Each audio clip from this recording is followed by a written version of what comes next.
Hello everyone, my name is Jennifer and welcome to Best Kept Plans. Today's video is going to be all about the books that I read in March 2022. If you're interested in seeing that, please stick around.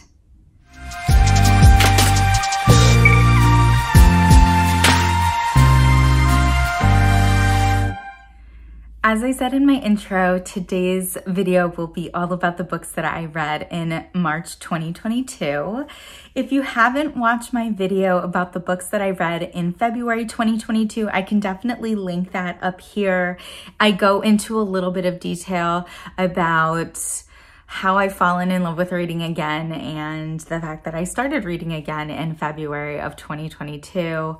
In March, I was able to read quite a few books. There are definitely a bunch in here that I really like, and I'm very excited to be able to share them with you. So getting right into it. The first book that I'm going to share is a 5-star read, which is really exciting. This is actually a book that I started in February, but I ended up finishing in March, and that is The Song of Achilles.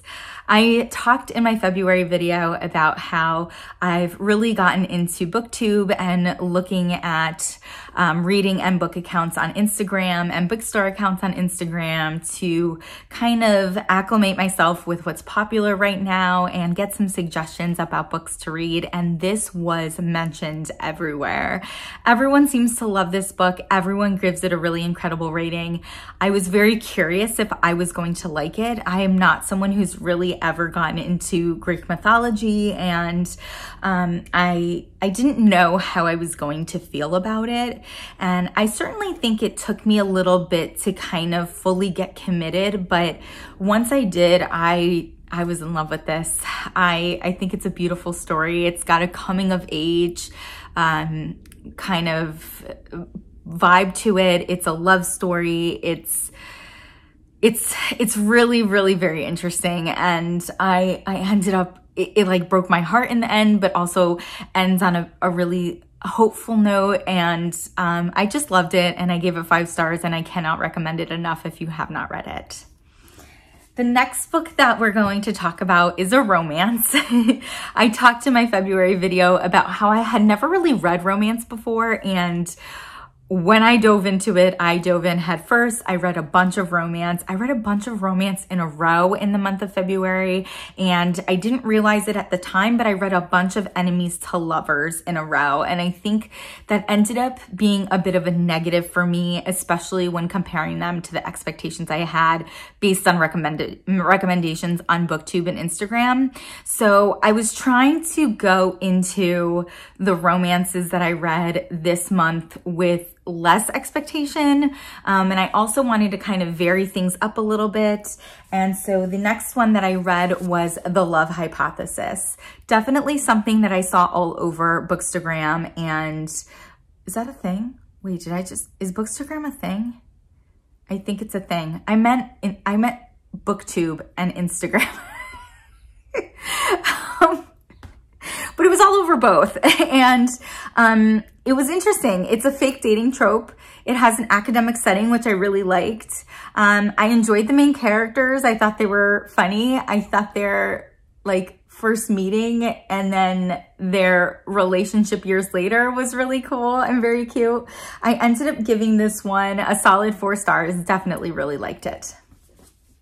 Next, we have a book that I saw at the bookstore and purchased legitimately only because of the cover. And that is One Italian Summer. I mean, how gorgeous is this cover? It's got like a coppery rose gold foil to it. It's of the Amalfi Coast. It has Italian in the title.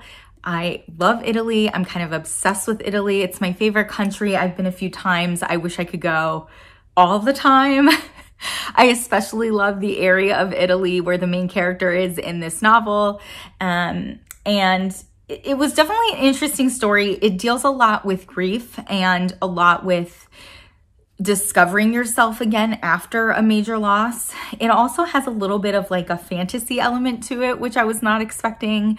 Overall, I enjoyed it. There was one decision that the main character made that I thought was like very unnecessary and kind of off-putting, and maybe like took it down a couple notches for me. But overall, I enjoyed the book. I ended up giving it 3.5 stars. Next, we have another romance, a romance that I really, really love. I gave this one 5 stars. If anyone has not read this, read it. It's so wonderful. It has been all over the place, and that is The Kiss Quotient. It's such a sweet story, and the main character is so endearing. And it is actually another, I guess it is another fake dating in a way. But it's so much more than that, I feel like. Like, I just really love the relationship between the two main characters. And I really enjoyed this book. And actually, someone that I work with, one of my colleagues at work ended up telling me, I was mentioning how I read this and how much I liked it, and she ended up telling me that it's a trilogy, which I did not know, and I haven't investigated further. And so I don't know if it's just similar themes of a trilogy or if it's the same main characters. I'd love it if it was, because I love the main characters in this one. This was just such a lovely read. I really, really enjoyed it. Really interesting way of telling a love story, and I gave this 5 stars, absolutely 5 stars. The next book that I read is kind of a mystery thriller. So I did read one, maybe I guess you can consider Verity a mystery in a sense as well. And so maybe 2 mysteries in February, definitely a genre I'm not as familiar with and I haven't really read. And so this one was one that I saw at the bookstore. I looked it up on Goodreads, which is something I often do when I'm at the bookstore. I don't have a Goodreads account myself, but I will look up a book and see what the Goodreads, as well as like the Barnes & Noble scoring or rating is. And this one had a really good rating, so I was intrigued and I ended up picking it up, and that is Woman on Fire. This was fun. I really enjoyed this. It's told not in different time. Well, it is actually. It's kind of told in different timelines, which is something that I realized in February that I really enjoy in a book. But it's also told from different characters' perspectives as well, which I really enjoyed. And I think the mystery was intriguing. I wanted to know what happened. And I definitely really like this. And I ended up giving it a solid 4 stars. It definitely made me want to read more mystery thriller type books. Next, we have a book that I don't even know kind of how to describe what it was about in a sense, or like what genre to put it under. And that is Anxious People. So I've definitely heard of this author on BookTube, on Instagram. I don't know that this book in particular had really been mentioned often, but I saw it at the store and I actually just really liked the title, Anxious People. And I decided to pick it up. I will say right off the bat, I really enjoyed the way the author was writing. Like, that was very intriguing to me. But the book does hop around a lot to different characters, and while I think I do enjoy that, it did take a little longer for me to become invested in the characters because you're bopping from one to the other to the other. And so for the first maybe quarter of the book, I was kind of having to force myself to keep reading it. And then once I did become more invested in the characters, I really enjoyed the story. It was told in a really interesting way. There is a little bit of a mystery to it, and I enjoyed that as well. And in the end, it actually ended up being a really beautiful story. It made me emotional. I really, really liked it, and I ended up giving it 4 stars. Next is another mystery thriller. It's really funny because I saw this one and I ended up picking it up. And then a few weeks later, I went back to the bookstore and I was looking for a specific book in particular, which is a mystery. And when the store clerk was showing me that book, she asked if I wanted more recommendations, and I said yes. And she mentioned this one, and I said, "Oh, I already have it. I'm going to be reading it soon." She said, "Do it. It's so good." And that is A Hostage. I love this. This was so good. It is told from different characters' perspectives, which I liked. It definitely has some mystery to it. It is definitely kind of an edgier seat type of a book. I really like how it was told. Also, there's almost like extra bits to the mystery that you don't find out till the very end of the book, but that I had like a little bit of suspicion about kind of earlier on. And when those were confirmed, I was like so excited that I got it right. And it wasn't like oh yeah, I saw that coming. It was more like, oh, I knew it. I knew there was just something else.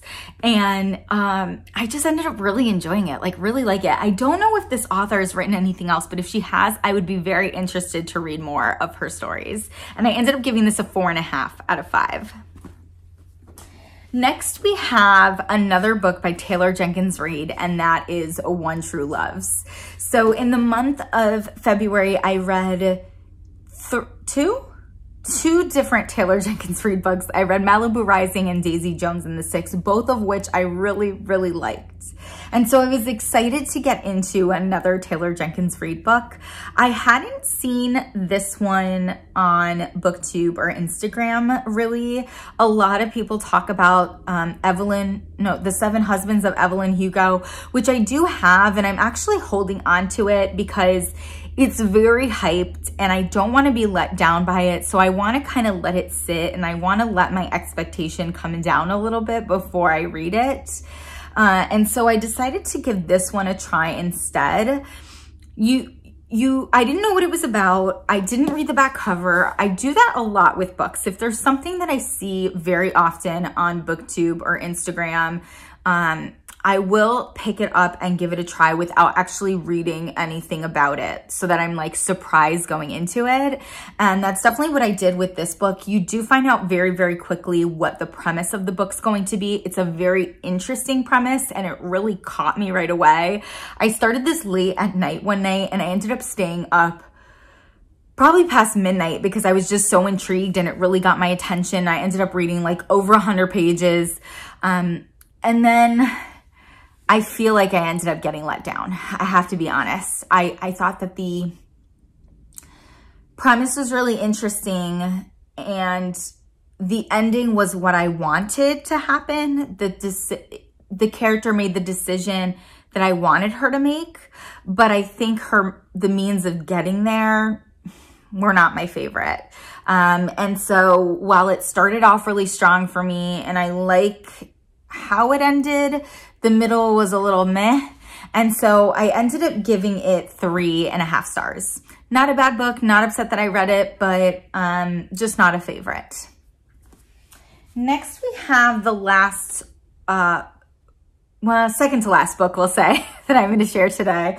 And that is another romance. It's another Christina Lauren book, and it is The Soulmate Equation. So I've read a couple of different Christina Lauren books in the month of February, one of which, The Unhoneymooners, I wasn't totally in love with, and then the other, which was Love in Other Words, which I gave 5 stars, highly recommend, it's incredible. So I was really excited to read another book from Christina Lauren. I think I really like them, and this one was kind of a fake dating-ish. It has like a science-y background to it, which I dig. That's my area of interest. And I really like that the main character had a little bit more, she had more responsibilities than maybe a lot of the main characters that I have found in romance novels. Her decision-making process goes beyond just herself and what she wants for herself. And I haven't seen that in another romance novel yet. And I really liked that about this main character. I ended up really enjoying this book a lot and gave it 4 stars. Lastly, I want to share a book that I am still reading. So it is now the 24th of March. So we still have a little bit to go in the month, but I think this is going to end up being the last book that I read this month. And the reason I say that is because it's just taking me a little bit longer to get through, and that is Emma by Jane Austen. So I have not read a lot of classic literature. And I certainly have not read any classic literature lately. I've read one other Jane Austen book. I did read Pride and Prejudice, and that must have been back in early college, I think, when I was reading very regularly. I've read a little bit of Dickens. I've read a little bit of F. Scott Fitzgerald, but I've never been super into classics. And I did want to give Emma a try. I kind of fell in love with this book cover. And I did want to give Emma a try. I did see the most recent adaptation of the Emma film, and I really enjoyed it. And so I know what happens in this book, but I wanted to read it. I wanted to get into a classic. I knew I liked Jane Austen from Pride and Prejudice, so I thought this was a good one to dive into. And I am really enjoying the book. I am absolutely enjoying this book. I think, though, that the language is just something I have to adjust to. It's obviously written very, very differently from a lot of what I've been reading with romance, even the thriller style, mystery style books that I've been reading. This language is very different. And so I think it just takes my brain a little bit longer to process that type of language, and it's going to take me a little while to adjust to that type of language. So I've been reading this for a few days now. I mean, maybe like 4 or 5 days now, and I'm on page 93. So I'm making my way through it. I'm making my way through it slowly. I've also not been able to dedicate as much time to reading as I would like to over the last week-ish. So I think that this will end up being the last book that I'm able to read in the month of April. It is a thick one. It's almost 500 pages, I think. A little over 450 pages. So I've got a ways to go, but I'm determined to finish it by the end of the month. That way I can start with a new book in April. And yeah, that is it. That is it for the books that I read in March 2022. I hope you all enjoyed this video. I will soon be posting a video with a haul. I just went to the bookstore the other day. I bought a ton of books, too many, to be totally honest. And I want to share them with you all because I think it's fun, but also because I really want to get opinions. Like I said earlier in this video, a lot of times I don't read about a book before I start reading it. You know, I don't read the back cover. I don't read a synopsis. And so I'm kind of surprised or in a good way when I get into reading a book. And so a lot of these books that I purchase, I don't know much about, and I'm just curious to get other people's opinions on them and see if other people have read them. So that will be coming soon. I hope you all enjoyed this video. And as always, everyone, please be safe. Bye-bye.